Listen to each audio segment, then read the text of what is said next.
இயேசு கிறிஸ்துவில் பிரியமுள்ள சகோதர சகோதரிகளே, அன்னையுடைய அன்பு பிள்ளைகளே, இயேசுவின் நாமத்தில் உங்கள் அனைவருக்கும் இனிய காலை வணக்கம்.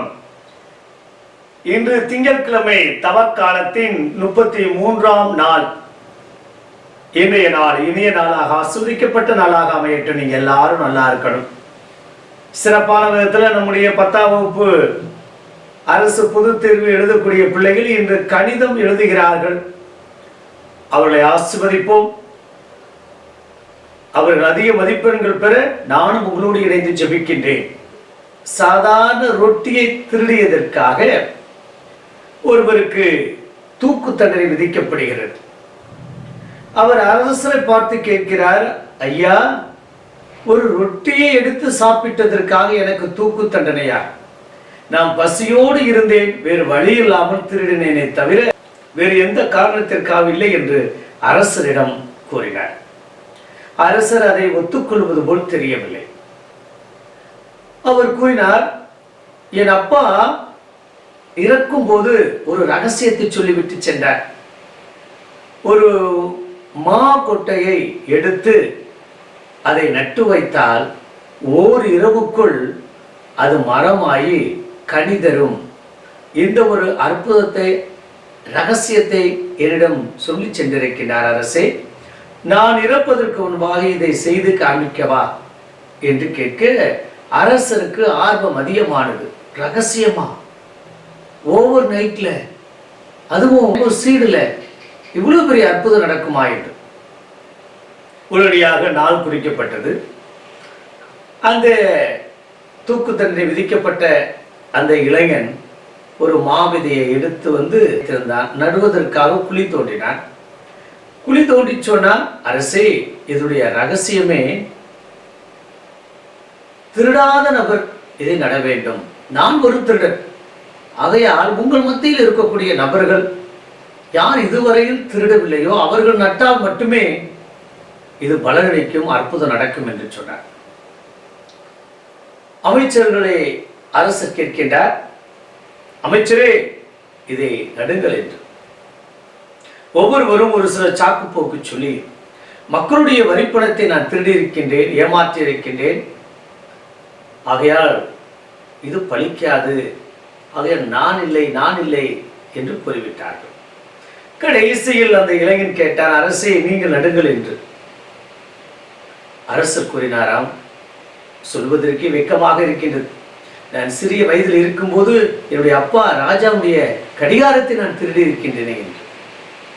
அவள் கூறினானாம், நீங்கள்லாம் பெரிய பெரிய இடத்தில் இருந்து திருடி இருக்கின்றீர்கள், ஆகையால் அது குற்ற உணர்வில்லை.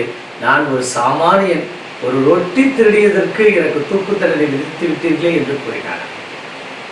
பிரியமான சகோதர சகோதரிகளே, நிறைய நேரங்களில் நாம் செய்கின்ற அந்த குற்றமும் குறையும் பாவமும் பலவீனமும் நம்முடைய கண்கள் மறைக்கின்றன.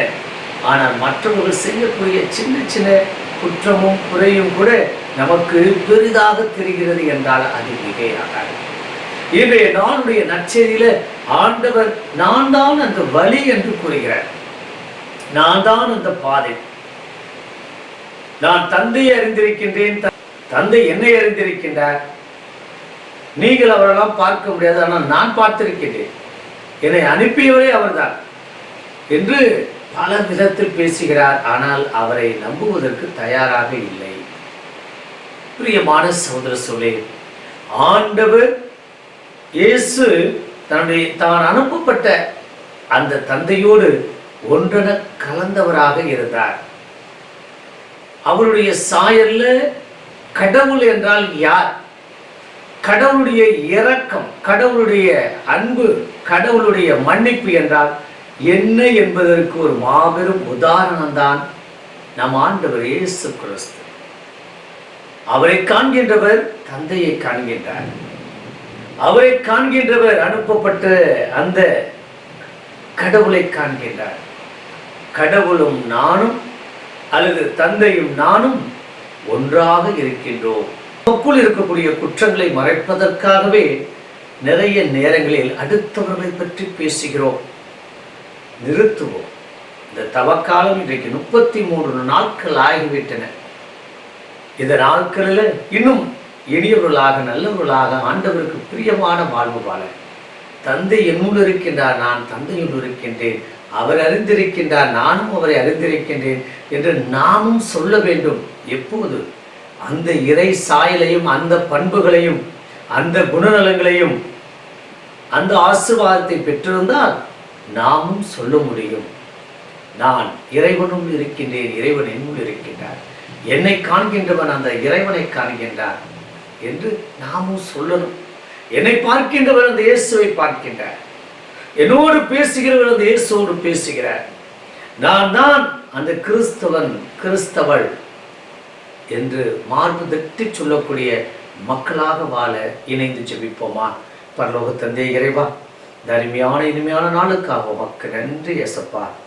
நீர் உன்னுடைய தந்தையோடு ஒன்றித்திருப்பது போல நாங்களும் உம்மை அறிந்திருக்கின்றோம்.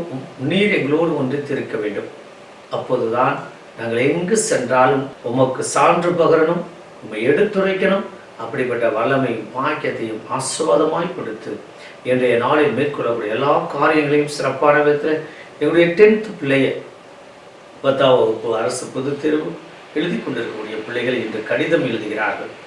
எங்கிருப்பினும் யாராக இருப்பினும் எங்கள் குடும்பத்தில் இருக்கக்கூடிய பிள்ளைகளை நிரம்ப நீர் ஆசீர்வதித்து நல்ல மதிப்பெண்கள் பெற்று சீரும் சிறப்போடு வாழ மற்றும் இந்த நாளில் நாங்கள் மேற்கொள்ளக்கூடிய வியாபாரத்தையும் தொழிலையும் வாழ்வையும் மருத்துவமனைக்கு போகாத நல்ல உடல்நலத்தை கொடுத்து ஆசீர்வாதத்தால் நடக்கும்படி இந்த நாளில் மேற்கொள்ளக்கூடிய எல்லா காரியங்களையும் நீர் ஆசீர்வதிக்கும்படி எங்கள் ஆண்டவராகிய இயேசு கிறிஸ்துவின் நாமத்தில் ஜெபிக்கிறோம் நல்ல பிதாவே, ஆமென்.